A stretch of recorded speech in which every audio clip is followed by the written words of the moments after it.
On December 9, 1947, Truman approved issuance of NSC-4, entitled Coordination of Foreign Intelligence Information Measures, at the urging of Secretaries Marshall, Forrestal, Patterson, and the Director of the State Department's Policy Planning Staff, George Kennan. The Foreign and Military Intelligence Book 1, Final Report of the Select Committee to Study Governmental Operations with Respect to Intelligence Activities, United States Senate 94th Congress, Second Session, Report Number 94-755, April 26, 1976, page 49, states, "This directive empowered the Secretary of State to coordinate overseas information activities designed to counter communism.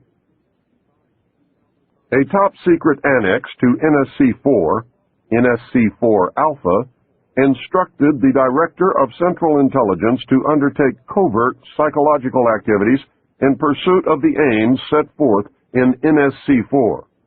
The initial authority given the CIA for covert operations under NSC-4 Alpha did not establish formal procedures for either coordinating or approving these operations.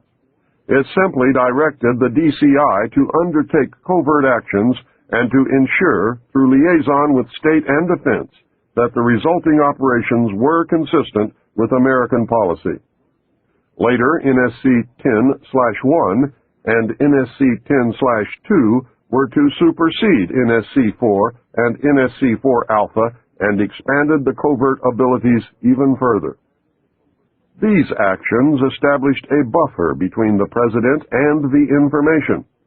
It was intended that this buffer serve as a means for the President to deny knowledge if leaks divulged the true state of affairs.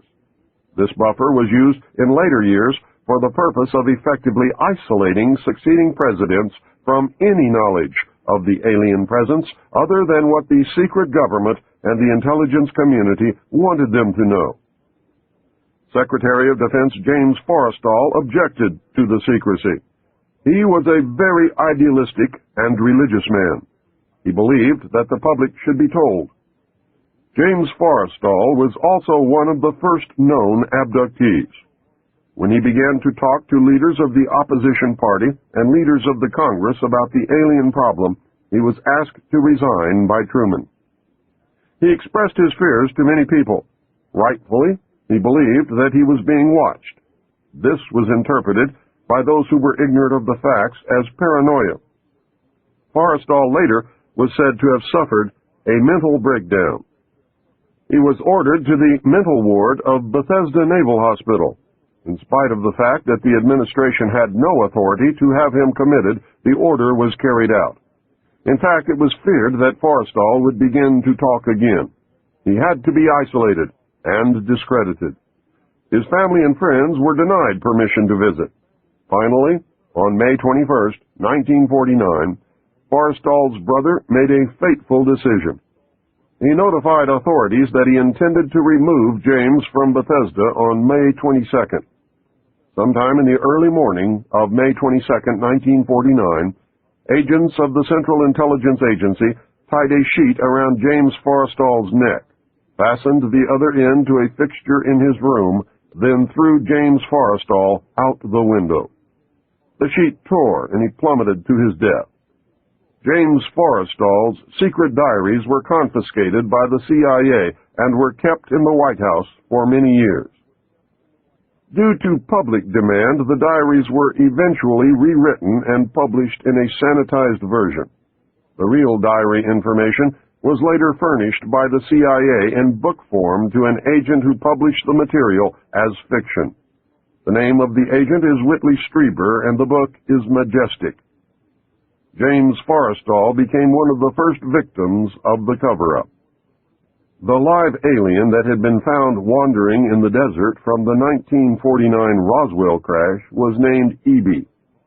The name had been suggested by Dr. Vannevar Bush and was short for Extraterrestrial Biological Entity.